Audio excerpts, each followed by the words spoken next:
pesquisas e desenvolvimento de softwares. Imagina só essa área, o quanto ela é importante para a ciência, para a tecnologia e para a inovação. Ao meu lado está o Thales, ele sabe muito bem explicar tudo isso. Thales, o que vem ser essa área do software, do desenvolvimento do software? Então, a parte de desenvolvimento de software, ela trabalha muito ali com, ela está muito relacionada com o desenvolvimento ali, né, das ideias que são mais abstratas. Então, quando a gente tem uma ideia abstrata em si, os desenvolvedores de software eles trabalham para traduzir as ideias que foram previamente geradas, né, e traduzem essas ideias em código. E esses códigos, no fim das contas, eles conseguem executar as ideias que foram pensadas inicialmente.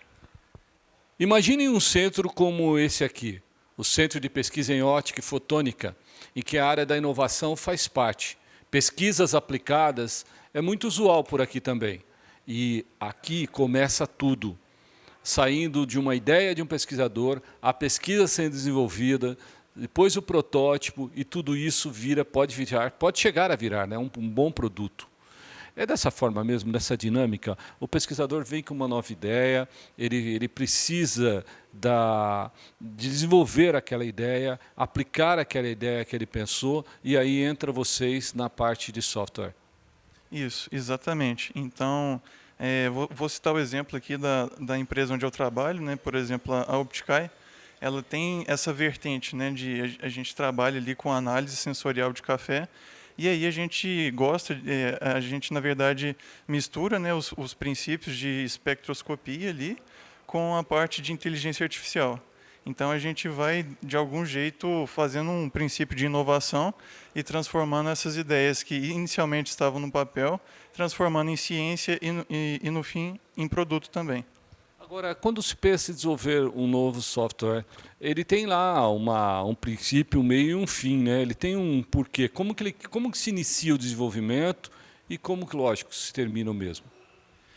Então, a parte de desenvolvimento de software, ela sempre começa como um processo criativo. Inicialmente, a gente não tem exatamente uma noção de como esse software ele vai se desenhar. Mas à medida que a gente recebe um script das ideias que a gente precisa implementar, essas ideias elas vão se construindo com base em alguns princípios de programação. Então, por exemplo, quando a gente recebe uma ideia abstrata, muitas vezes a gente aplica os princípios de programação e orientação a objetos, justamente para conseguir abstrair essa ideia ali que foi passada para a gente e traduzir ela para código, né? Então, um exemplo que eu posso dar é, por exemplo, um funcionamento de um carro. Um carro, né, sempre tem os mecanismos de aceleração, embreagem e freio, né? Então, analogamente à programação, existem métodos que vão ser descritos ali quando a gente está programando, e esses métodos eles vão estar descritos ali para efetivamente compor aquele objeto, né? Então, o objeto em si é o responsável ali por fazer aquilo que o software inicialmente se propôs. Nossa, que interessante é, hein? Aí entra a inovação, entra a pesquisa, entra o desenvolvedor de software, mas esse mesmo desenvolvedor, que no caso aqui é o Thales, ele também passou por um momento especial da vida dele. Ele teve lá onde tem o acelerador de partículas. Ele vai explicar um pouco dessa passagem dele e como que isso tudo levou ele para hoje estar fazendo o que ele faz hoje. Sim, essa foi uma parte crucial nas minhas etapas de formação, porque eu tive essa oportunidade de trabalhar no CNPEM, né, que é o Centro Nacional de Pesquisa em Energia e Materiais, onde lá eu desenvolvi, junto com o grupo de Física de Aceleradores da FAC, algumas simulações computacionais para ver ali qual que era o comportamento dos elétrons que ficam orbitando ali o acelerador de partículas, né? Então, nesse processo, o meu projeto, ele inicialmente visava compreender como a gente poderia mitigar os efeitos relacionados ao espalhamento touché dos elétrons. Então, o que acontece, né? Num acelerador de partículas, existem vários feixes ali de partículas que circulam em torno do anel de armazenamento. E essas partículas, elas interagem entre si. É, majoritariamente por meio de interações coulombianas, né? E essas interações colombianas, geralmente, elas geram esse efeito de espalhamento touché. Então, o meu projeto de estágio ele estava relacionado em entender como que a gente poderia mitigar esses efeitos do espalhamento touché, com base na inserção de interfaces, né, que são denominados os scrapers, para ver se a gente conseguiria efetivamente mitigar esses efeitos porque assim tem uma questão muito crítica no acelerador de partículas que são os dispositivos de inserção. Esses dispositivos de inserção são os principais responsáveis pela geração de radiação, e a radiação é o principal, digamos assim, produto do acelerador de partículas, né? Então, conforme ocorre o espalhamento touché no Sirius, ocorre um efeito de desmagnetização nesses ímãs que são permanentes. Então, tinha essa necessidade de verificar como que a gente poderia efetivamente mitigar esses efeitos de espalhamento touché. Interessantíssimo, né? A ciência é profunda, é necessária, é importante para o desenvolvimento de um país, da humanidade como um todo. Mas, aí pensando em todo esse trabalho que ele fez, ele teve um início. E esse início se deu como físico, né? Vamos contar um pouquinho da história dele. Como que tudo começou? Você nasceu onde? Fala um pouquinho da tua família, fala um pouquinho da tua formação aqui no IFSC. Legal, eu sou de Minas Gerais, Divinópolis, sou nascido lá e desde que eu estava no ensino médio, assim, eu sempre tive uma vontade muito grande de aprender física, né, lidar ali com efetivamente conhecer as curiosidades do mundo, desvendar mesmo as curiosidades do mundo. E desde essa época eu já senti uma grande afinidade por essa área. Então foi desde então que eu comecei a desenvolver esse gosto, né? E desde então eu também já comecei a estudar algumas áreas da física. E foi aqui no IFSC, né, quando eu efetivamente passei no vestibular pela FUVEST, eu entrei aqui no IFSC e segui na carreira de teórico experimental. E assim, foi tudo muito incrível, mas eu vi problemas na minha formação.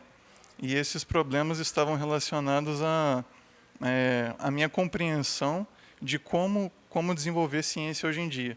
Porque muito da ciência que os cientistas lidam hoje em dia, ela está relacionada ali com problemas que são resolvidos majoritariamente computacionalmente.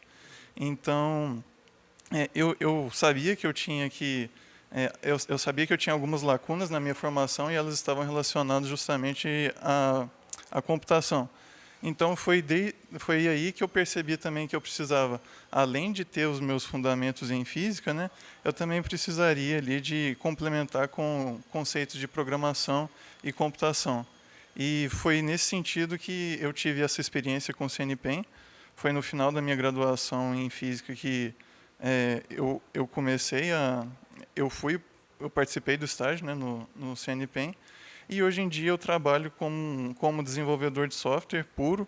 Hoje em dia eu não faço mais simulações computacionais, mas eu acredito que tenha sido exatamente a minha vocação, porque apesar de eu ter ali, de certa forma, mudado um pouco o curso, né, eu me sinto mais satisfeito e vejo e consigo ver mais os resultados do desenvolvimento que está sendo feito hoje em dia. Agora, o que vem a ser a física computacional? É uma mistura da física com a área da informática? Como que ela se dá? Quer dizer, você deve estar muito inserido também nessa área, né, em específico. Sim, sim. Na verdade, a física computacional está muito relacionada ali com a parte de simulações em si, né? Então, você tem um fenômeno físico que você deseja saber como que é o funcionamento dele, mas você não tem exatamente... Ele ainda é novo. Ao seu ver, ele ainda é novo. Então, você ainda não entende, não compreende exatamente qual que é o funcionamento dele. E, para isso, você vai implementar uma simulação computacional. Aí, essas simulações computacionais elas podem ser diversas. Existe a simulação de Monte Carlo, existem alguns métodos computacionais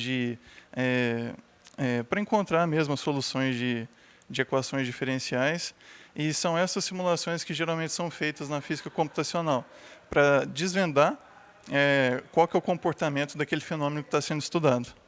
Interessante é que essa área é tão importante para o mundo da ciência, da inovação, da tecnologia, que existem os especialistas, os pesquisadores, e no caso do Thales, ele é um especialista na área em questão, né? Uma área muito legal. Mas, além disso, existem estudos relacionados à programação.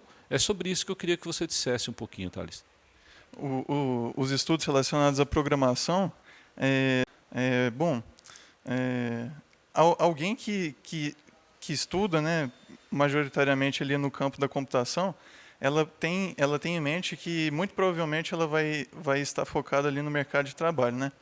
Então, por exemplo, uma pessoa do curso de bacharelado em ciências da informação, né, em sistemas de informação, aliás, ela muito provavelmente ela vai ali ao longo de todo o seu curso focar na parte de desenvolvimento de software, às vezes em até mesmo gestão, né? A gestão de empresas, gestão de pessoas.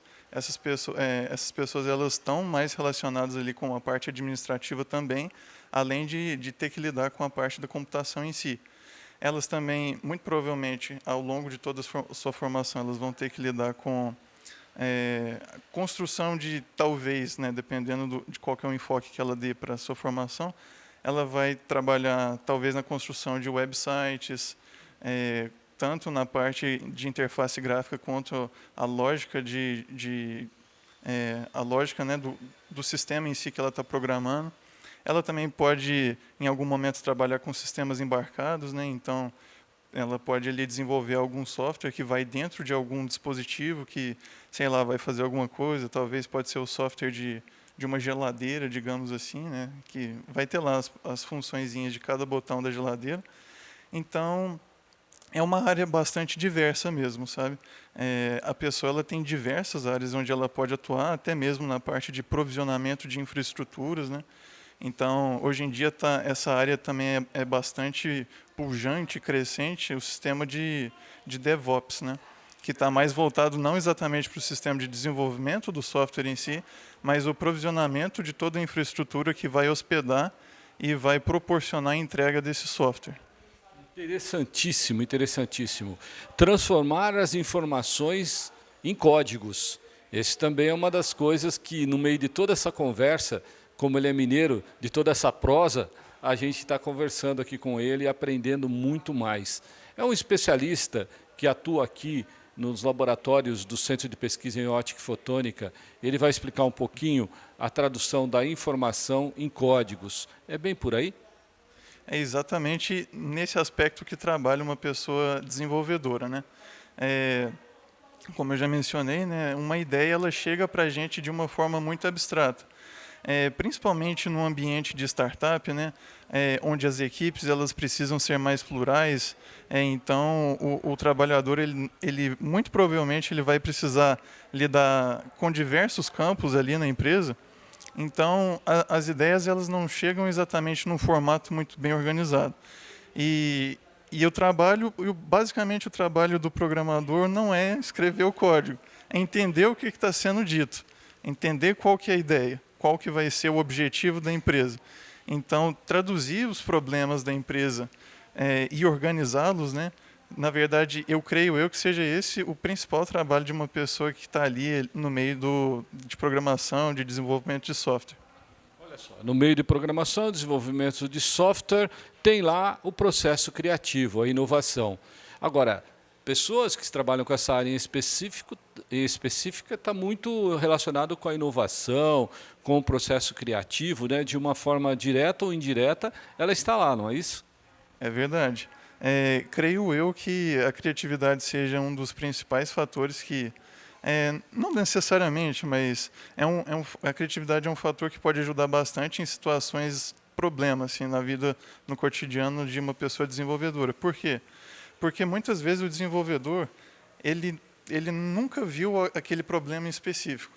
E aí ele fala, caramba, mas como que eu vou resolver esse tipo de coisa, né?